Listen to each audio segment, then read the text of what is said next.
Bendiciones para todos, un abrazo desde Barquisimeto, bendiciones para cada familia que nos está viendo a través del Facebook Live y de la retransmisión de YouTube más tarde.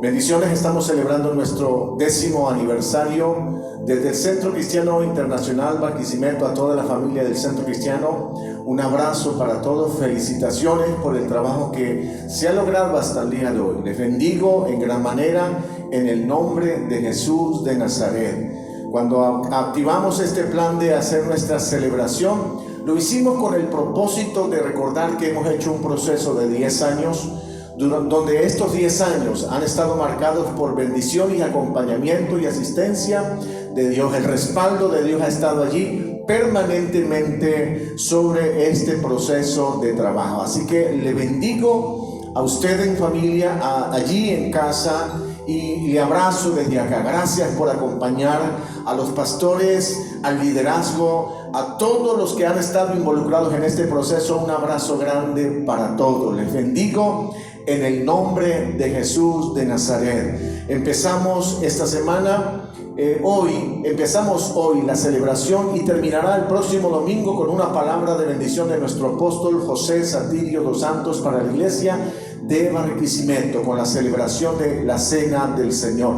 Así que váyase preparando de anticipado, sabiendo de que tenemos una tremenda fiesta. Allí en casa usted va a poder participar, así que prepare su corazón, prepare su tiempo, a fin de que nos pueda acompañar en el nombre de Jesús. En esta semana estaremos trabajando con un tema que Dios ha puesto en nuestro corazón para esta hora: guardados.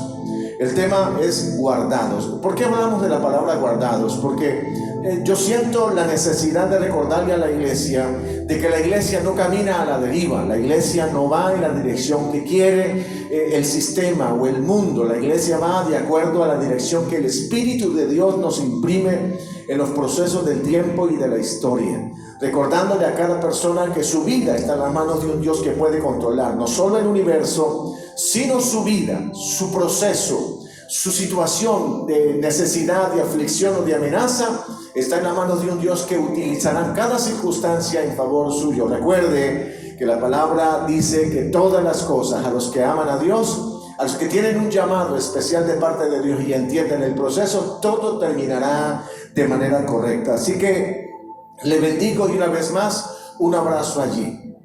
Dios ha puesto en mi corazón en esta mañana una palabra para empezar: guardados con propósito, guardados con propósito. Quiero ir de una vez al libro de Daniel capítulo 3, verso 17 al 18. Daniel capítulo 3, verso 17 al 18. Es un momento en la historia extraordinario. Israel fue llevado a Babilonia. Dentro de esa Israel que fue llevada a Babilonia habían 4 chicos: Daniel, Sadrach, Daniel, Ananías, Azarías y Misael. Esos 4 jóvenes fueron llevados y permanecieron durante todo el proceso del cautiverio, siendo una bendición para la nación de Israel. Y hubo un momento en que estuvieron bajo amenaza. Quiero que recuerde que Nabucodonosor era un hombre egocéntrico, era un líder lleno de un egocentrismo tan tremendo, donde incluso llegó a considerarse como una divinidad. Y entonces levantó una imagen y todos tenían que adorarla. Es más, la expresión dice que fue una trampa que tendieron a estos judíos, ya que ellos sabían, los enemigos de Israel o los enemigos de Daniel, Misael, Azarías, Ananías, no se inclinarían delante de ellos, habría pena de muerte.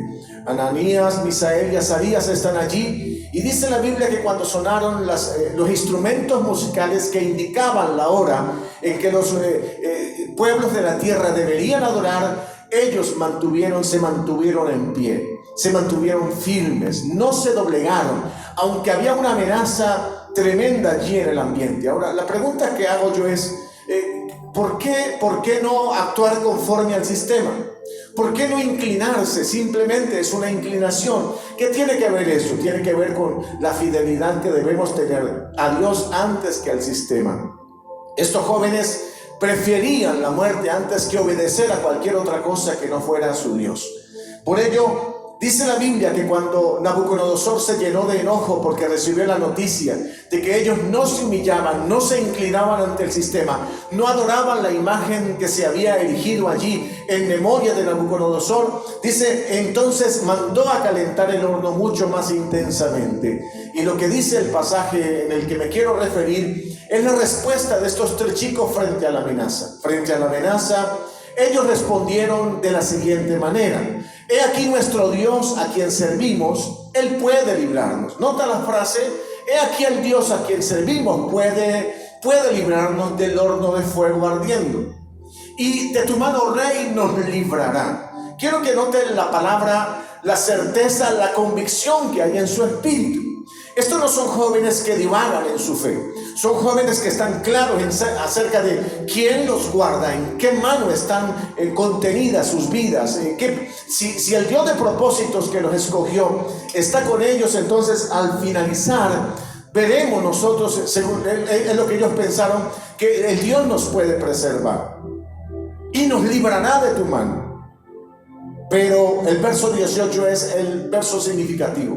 Pero si no nos libra, si no está en los planes de Dios que seamos librados, entonces sepa, oh rey, que no serviremos a tus dioses, no nos doblegaremos ante el sistema, no nos quebraremos frente a sus divinidades, no nos quebraremos, no nos doblaremos, no nos humillaremos delante de otro que no sea el Señor. En otras palabras, están convencidos que Dios es su guardador, que Dios pueda librarlos del horno de fuego. Pero si en algún momento ellos dicen, Dios no tuviera en sus planes, el guardarnos, sino el convertirnos, en otras palabras, en una expresión de adoración, de alabanza, que no se rinde ante el sistema, sino que permanece firme, entonces sepa, oh rey, que si Dios no lo hace, aunque puede, entonces tampoco nos postraremos ante la estatua que tú has levantado. Esta es la actitud que se requiere en la iglesia del tiempo actual, sabiendo que estamos guardados, pero estamos guardados con propósito. Ahora, si el propósito de Dios fuera otro, entonces en el propósito que nosotros no tenemos presupuestado, pero que es el plan de Dios, si entonces el propósito de Dios es otra cosa, entonces en eso también el nombre del Señor será glorificado. Pablo lo decía de mejor manera, decía, mire, sea por vida o por muerte, yo sirvo a Dios. Sea que yo viva, serviré para Dios, o sea que yo muera, moriré para Dios. Ahora, este no es un mensaje de desaliento para usted, es para mostrarle cómo en la palabra, en la historia, gente experimentó situaciones de aflicción, de dificultad, de crisis, de amenaza. Gente que estuvo bajo presión de perder la vida. Y estas personas dijeron en su corazón, no tendremos otra fidelidad que no sea a Dios. No nos postraremos ante otro sistema que no sea el Señor. Ahora dije una vez más, estos chicos que estaban allí sabían que con su vida había propósito. Y ellos estaban convencidos que el Dios que había establecido para ellos un propósito los preservaría hasta el final, por vida o por muerte. Ahora, Mateo capítulo 26 verso 53 contiene una expresión de la última noche de Jesús. Recuerden, Jesús estuvo en la cena, participó con los discípulos en la cena y después les advirtió lo que iba a acontecer. Voy a morir, me van a entregar, me van a negar. Y entonces Jesús, saliendo con sus discípulos, entró en el huerto de Getsemaní.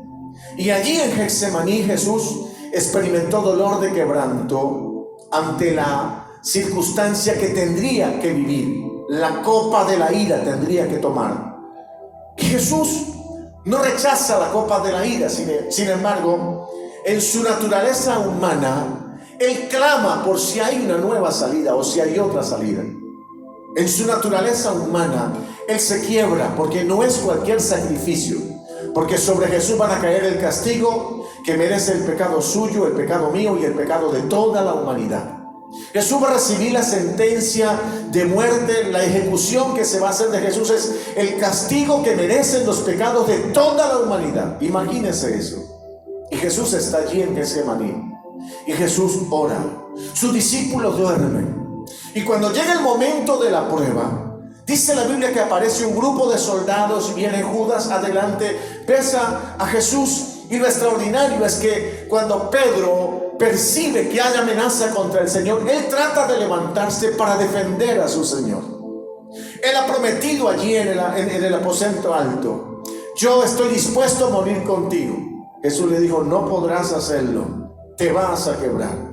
Sacando Pedro la espada, dice la Biblia que queriendo abalanzarse o abalanzándose sobre ellos, cortando la oreja a uno, Jesús expresa estas palabras al grupo: ¿acaso piensas que no puedo ahora orar a mi Padre y que Él no me daría más de 12 legiones de ángeles? Verso 54 dice: pero ¿cómo entonces se cumplirían las escrituras de que es necesario que así se haga? Jesús está diciendo: mi vida no divaga, no estoy en las manos de las circunstancias, estoy en las manos de mi Padre. Como Misael, Ananías y Azarías, ellos sabían que estaban en las manos de Dios, Dios que podía librarlos. Pero ellos dijeron: pero si no nos libra, sepa que no lo vamos a hacer. Ahora quiero decirle: Ananías, Azarías y Misael fueron librados, pero Jesús no. Jesús tuvo que experimentar el castigo, porque ese era el propósito. El propósito para Ananías, Misael y Azarías era preservar su vida a fin de que la nación de Israel en Babilonia tuviera influencia y fuera bendecida y prosperada. Ese era el propósito. Pero el propósito para Jesús era diferente. Sepa que todas las circunstancias que vivimos, lo que tenemos que interpretar es qué propósito hay en ello. Oye, ¿por qué estoy viviendo esto? Sí, y quiero decirle algo: la palabra guardados que estamos tratando de imprimir para esta semana identifica la certeza que tenemos en el Espíritu acerca de en quién estamos confiando, en quién está contenida nuestra vida. Nuestra vida está contenida en Dios, porque hay un propósito. Porque aquí no se trata de ser guardados solo para preservar la vida. Porque si preservar la vida al final, escúcheme, es lo que buscamos en todos estos procesos, entonces estamos desenfocados de por qué somos guardados, para qué somos guardados. Jesús dijo: yo he sido guardado hasta hoy, pero ha llegado la hora en que ya no pueda ser guardado más. Tendré que pasar por el proceso de la aflicción, tendré que irme y pagar el precio del pecado en la cruz, tendré que entregar mi vida en ofrenda al Padre, tendré que hacer remisión de pecados. Para eso estoy aquí. Jesús dijo: mi Padre, en el que yo creo, que me envió, Él puede enviar 12 legiones y librarme. Pero entonces, ¿cómo se cumpliría la Escritura? ¿Cómo se cumpliría el plan de Dios conmigo? ¿Cómo es que entonces el Padre salvaría a la humanidad si no es a través de mi entrega? Una vez más, lo que quiero que usted tenga en su corazón es que Dios no te guarda simplemente porque Él quiere preservarte la vida. Él te preserva la vida para que desarrolles tu propósito, para que terminando o en el proceso desarrolles tu propósito y terminando esta experiencia con madurez sigas viviendo para aquello para lo cual Dios te puso sobre esta tierra. Por ello te bendigo ahí en casa. Bendigo tu casa, tu familia, tu vida está en las manos de un Dios, el Dios de Misael, Ananías y Azarías, a la que la gente llama Sadrach, Mesach y Abednego. Misael, Ananías y Azarías fueron preservados porque ese era el plan de Dios. Y estoy seguro que el propósito de Dios con usted y conmigo en esta hora es el mismo: preservarlos con propósito, preservarnos para una tarea, preservarnos para que desempeñemos una tarea justamente en esta hora. Termino con el apóstol Pablo, que en mi opinión representa al creyente maduro, al ministro fiel, al servidor de Dios que hace exactamente lo que le corresponde.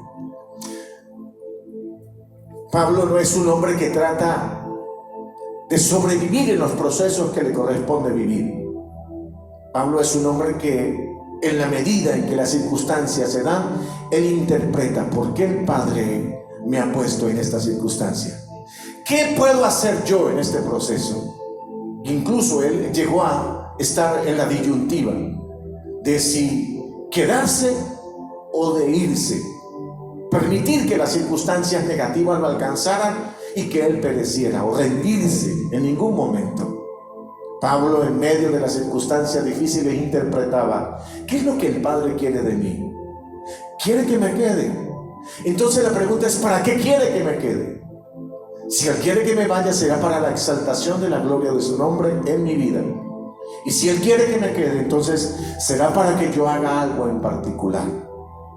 El apóstol Pablo en Filipenses capítulo 1 verso 21 decía de la siguiente manera: porque para mí el vivir es Cristo. Esta es la afirmación que identifica por qué Pablo vive.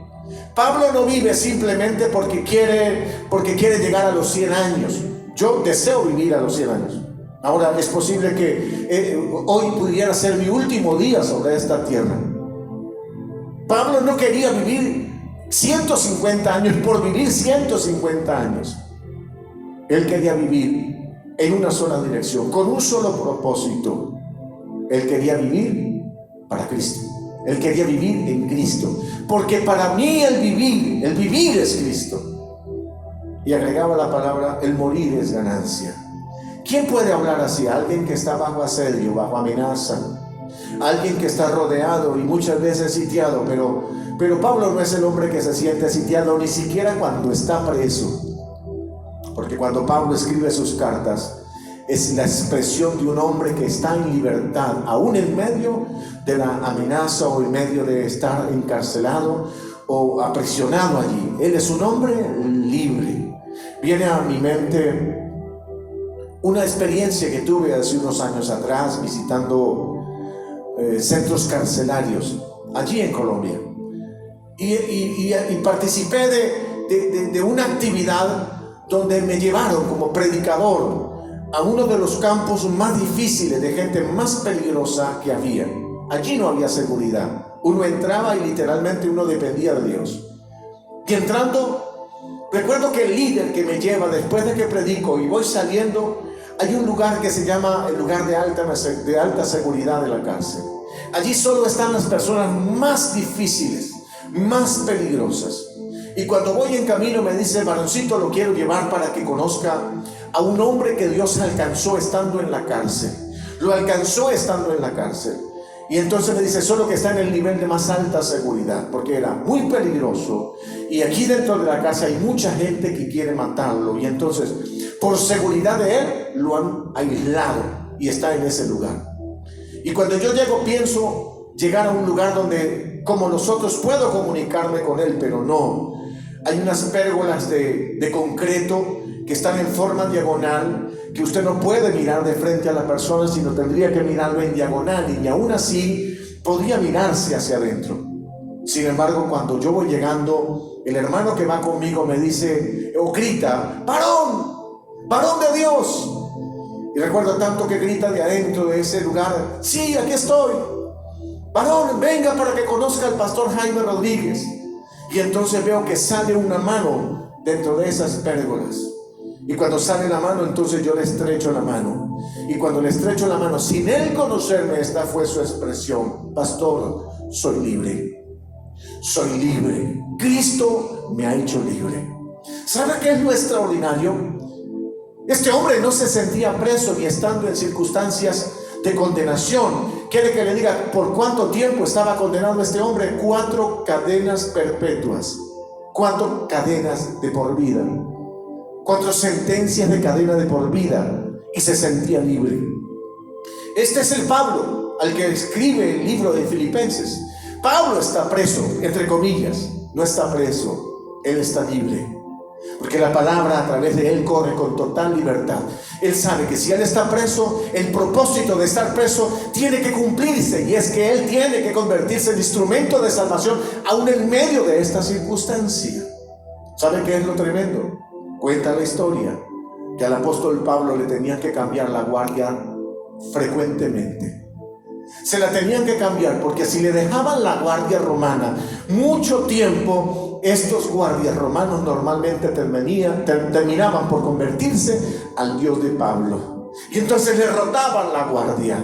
Y algunos consideran que llegaba un momento en que era insoportable el tema, porque guardia que cambiaban, guardia que afectaba por el poder de la palabra. Significa que Pablo no quería vivir 200 años solamente por vivir. Él quería vivir con propósito. Él era guardado con propósito. Estuviera libre, había un propósito. Estuviera preso, había un propósito con su vida. Una vez más, Pablo decía en esta expresión: porque para mí el vivir es Cristo, el morir es ganancia. ¿Quién puede decir esto?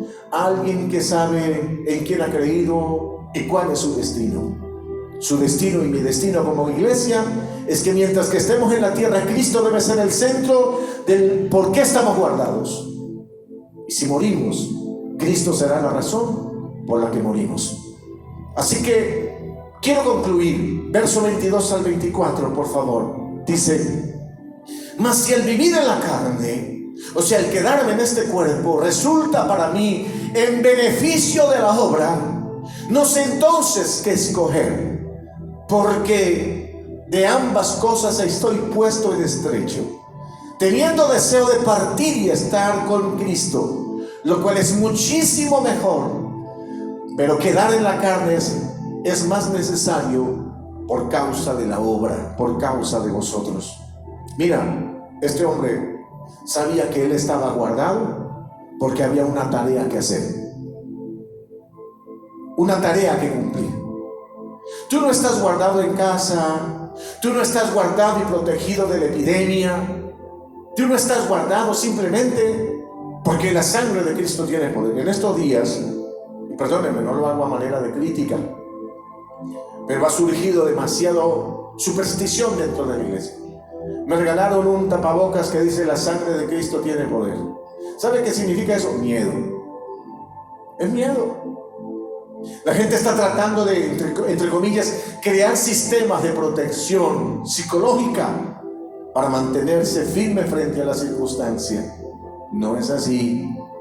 Si la sangre de Cristo te limpia, te cubre, esa mascarilla que tiene ese letrero no tiene más poder, porque lo que tiene poder no es el letrero, es lo que tú crees por dentro, es lo que llevas por dentro, es si estás guardado, si sabes que estás guardado o no lo estás, si estás atemorizado. Y una vez más, la superstición puede crear una serie de mecanismos de defensa como esos, que de eso hablaremos en otra ocasión. Quiero concluir diciéndole: Sadrach, Mesach y Abednego, Misael, Ananías y Azarías estaban en Babilonia bajo amenaza, y ellos sabían que Dios los podía guardar, pero si no los guardaba, dicen ellos, no nos inclinaremos ante tu imagen, ante tu estatua. Estaban seguros que estaban guardados con propósito, para vivir o para morir. Jesús sabía que había con su vida un propósito. Cuando llegó la amenaza, Él entregó su vida porque era su ofrenda para el Padre. Pablo estaba dispuesto a entregar la suya porque había propósito con ello, pero si el quedarse en la carne era necesario, entonces él se iba a quedar justamente para hacer la tarea. Dios te va a preservar en este proceso. Dios te va a guardar. Y te va a guardar porque hay un propósito. Solo que una vez termine este proceso, o en medio del proceso, no se te olvide que si somos guardados es para hacer una tarea. Hay una asignación para ti y para mí. Hay una asignación para nosotros. Hagamos nuestra parte. Concluyo este primer mensaje de celebración de nuestro 10º aniversario con las expresiones de un hombre llamado José. José es hijo de Jacob. Jacob es el hombre de las promesas que Dios le dio a Abraham. En Jacob se estableció la nación de Israel. De él nace la nación de Israel. Sin embargo, Jacob no tiene hijos fáciles. Jacob tiene hijos difíciles, como los del vecino suyo. Hijos difíciles como los de su vecino. Y dentro de esos hijos difíciles hay uno que nace que no es menos fácil o más fácil que los otros. José era el espía del padre. José era el que acusaba a sus hermanos. José era toda una serie de cosas que pueden reunir los elementos emocionales y de actitud de algunos de los que están observándome allí. José un día es vendido por sus hermanos, lo odiaban a muerte. Es más, lo querían matar. Lo metieron en una cisterna. Y allí empieza todo un proceso de años, escúcheme, de años en la vida de José, donde José se ve bajo amenaza, es vendido como esclavo, es señalado de ser un inmoral, es señalado de muchas cosas de las cuales nadie podía acusarle. Sin embargo, José en la cárcel desarrolló un carácter extraordinario. Y es que a pesar de que podía haberse amargado y haberse resentido contra sus hermanos de manera irreconciliable, él asumió una postura de perdonar y de olvidar. Los nombres de sus hijos identifican la decisión que tomó José allí. Manasés, Dios me ha hecho olvidar. Dios me ha hecho olvidar. Su segundo hijo, Dios me ha hecho prosperar en el lugar de mi aflicción. Significa que José interpretó para él un propósito y quiso hacerlo de la mejor manera. Cuando vienen sus hermanos por causa de la hambruna de aquel entonces, que se produjo una epidemia de hambre en la tierra, sus hermanos vienen. Él se les revela y se les manifiesta como el que vendieron. Sus hermanos están atemorizados, aterrados. Ellos creen que José va a actuar de manera vengativa contra ellos. Pero hay algo extraordinario en José. José en el capítulo 45, versos 7 al 8, dice de la siguiente manera: y Dios me envió delante de vosotros. ¿Sabe qué es lo extraordinario? José está diciendo que en el momento en que ellos decidieron entregarlo, venderlo, llevarlo como esclavo, no fueron ellos los que lo hicieron, fue Dios. ¿Sabe que hay circunstancias en las que pareciera ser que el diablo está metido en el asunto y no es el diablo, es Dios? Y hay momentos en los que pareciera que Dios está en el asunto y no es Dios, es el diablo. En el caso de José, él interpretó, no fue que a ustedes los usó el diablo, no, a ustedes los usó Dios. Dios me envió delante de vosotros. ¿Cuál es el propósito? Para preservaros posteridad sobre la tierra, para daros vida por medio de gran liberación. ¿Saben qué es lo extraordinario de José? Que José es un hombre que está claro, que él ha sido guardado en el proceso porque Dios ha estado al control del tema de su historia. José sabe que ha sido preservado porque todo lo que ha vivido ha estado encauzado por Dios de tal manera que todo lo que era malo al final resultó para bien.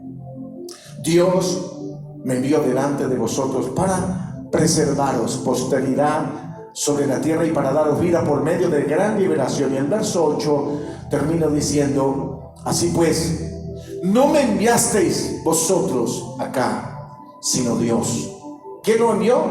Dios, que me ha puesto por padre de Faraón y por señor de toda su casa y por gobernador en toda la tierra de Egipto. Una vez más, ¿qué estamos experimentando hoy nosotros? El desafío de que nuestra fe sea manifestada por vida o por muerte.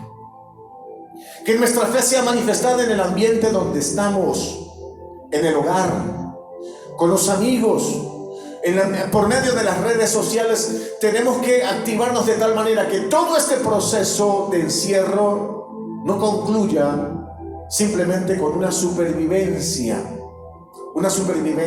para vivir más años. Y la pregunta es: ¿más años sin propósito es vida? ¿Más años sin propósito, sin ejecutar la tarea de Dios, es verdadera vida? Mira, amados, ayer lo declaraba, creo que fue ayer. ¿De qué nos sirve vivir más si al final nuestra vida no trae bendición a alguien? ¿De qué nos sirve tener más existencia si al final la tarea para la que Dios me ha comisionado no se cumple? No fuimos puestos en la tierra para alcanzar metas personales solamente. Fuimos puestos para alcanzar propósitos y metas para Dios. Por ello te bendigo en el nombre de Jesús. En medio de este proceso vas a entender, como Sadrach, Mesach y Abednego, que el Dios en el que tú has confiado, Él puede librarte, Él puede guardarte. Y así como lo hizo con Sadrach, Mesach y Abednego, lo hará contigo y con tu casa.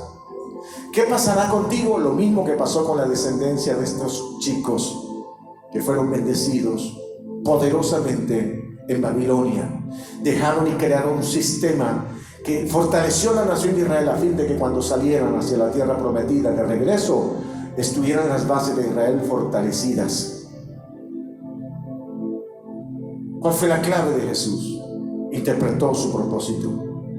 Sabía que había sido guardado para una tarea, y cuando llegó la hora en que ya tendría que cumplir la tarea, la asignación, Él dijo: para esto estoy aquí, y para esto he sido puesto aquí. Y creo que en esto puedo agregar algo. Bendigo la vida de los médicos, de los doctores, de las enfermeras, de las personas que están en el sistema de salud, que estudiaron para eso y saben que para eso están formados, que para eso se han preparado, que para eso han desarrollado sus capacidades a fin de que puedan ser respuesta en esta hora a mucha gente. Y ustedes serán guardados como Sadrach, Mesach y Abednego, por vida o por muerte a los creyentes. Porque si alguien fuera alcanzado por esta circunstancia y Dios tiene en mente que esta vida no termine de manera trágica, sino como una ofrenda para Dios, Dios lo hará. Perdónenme, esa no es una palabra otra vez de aliento, pero es la realidad. En lo que me quiero centrar de manera conclusiva, José, el hombre de Dios que estuvo en Egipto bajo proceso de prueba, estuvo siempre en la mano de un Dios que lo guardó por un propósito, para preservación de vida. Tú estarás guardado en la mano de Dios para preservación de vida. Tú serás ejemplo para la generación que viene. Tendremos que compartirlo, y ahora quiero agregar algo. Lo más seguro es que estas epidemias se van a seguir manifestando en los años posteriores, porque el rollo de Dios está abierto, las trompetas están sonando y las copas de la ira de Dios están siendo derramadas, vertidas sobre la tierra por causa del pecado. Pero mientras tanto sabemos que estamos guardados para que en esos procesos nosotros traigamos respuesta y palabra efectiva en el nombre de Jesús. Traigamos sanidad a la tierra en el nombre de Cristo. Una vez más te bendigo. Bendigo a Dios por estos 10 años de celebración. Bendigo a Dios porque en 10 años su mano ha sido buena. Hemos vivido los episodios, los procesos, las situaciones más complejas como iglesia. Y hoy en este lugar, en este auditorio, que no tendríamos que tener, porque la nación en la que Dios nos envió a hacer obra misionera ni tenía las condiciones, ni los recursos, ni las posibilidades para hacer este trabajo, y sin embargo estamos en un lugar que cuando lo vemos, decimos nosotros: Dios ha sido fiel. Lo lindo es que estos 10 años los hemos invertido por el propósito de Dios, en el propósito de Dios, haciendo la tarea. Tú vas a hacer tu parte también. En el nombre de Jesús te dije que vas a hacer tu parte, vas a cumplir tu asignación. El Dios que te ha guardado lo hace porque tiene algo en mente, y es convertirte en una bendición y en una inspiración en este tiempo y para las generaciones que vienen. El Dios de Sadrach, Mesach y Abednego está contigo. El Dios de Pablo está contigo. El que te preservará para que hagas la tarea está contigo. El Dios que te va a asistir en el proceso, te dará recursos, traerá bendición, recompensa sobre tu trabajo está contigo. Por ello te bendigo una vez más. Declaro que en esta semana, en esta celebración de 10 años, viviremos tiempos extraordinarios que nos van a bendecir de manera gloriosa. Va a venir palabra. Hombres de Dios van a estar allí transmitiendo la esperanza, la palabra. Estamos guardados en la mano de Dios. Y usted se va a dejar edificar. Allí en casa va a meditar sobre todo este proceso y sabrá al final que el proceso habrá valido la pena. Lo bendigo en Cristo Jesús. Un abrazo para todos. Déjame y oro por ti antes de terminar. Padre, bendigo la vida de cada creyente que está allí en casa. Cada persona que sabe que está guardado en Dios, que el Dios de Misael, Ananías y Azarías es nuestro Dios. Es el Dios que nos puede sacar de la aflicción del horno. El Dios de Pablo es nuestro Dios. Es el Dios que necesita preservarnos, porque para hacer la obra de Dios somos importantes o somos indispensables en esta hora en nuestra casa o con nuestros amigos. Te bendigo para vida. Te bendigo en preservación de vida. Te bendigo en prosperidad para preservación de bendición a tu familia y a tu descendencia. Te bendigo. Vas a pasar el proceso, lo vas a vivir intensamente y vas a ver su mano sobre tu casa, sobre tu vida, en el nombre de Jesús. Te bendigo. Paz de Dios para ti en esta mañana. Y la paz de Dios que sobrepasa todo entendimiento, controle su pensamiento y su corazón en el nombre de Jesús de Nazaret. Un abrazo para todos. Bendiciones para todos. Dios les guarde.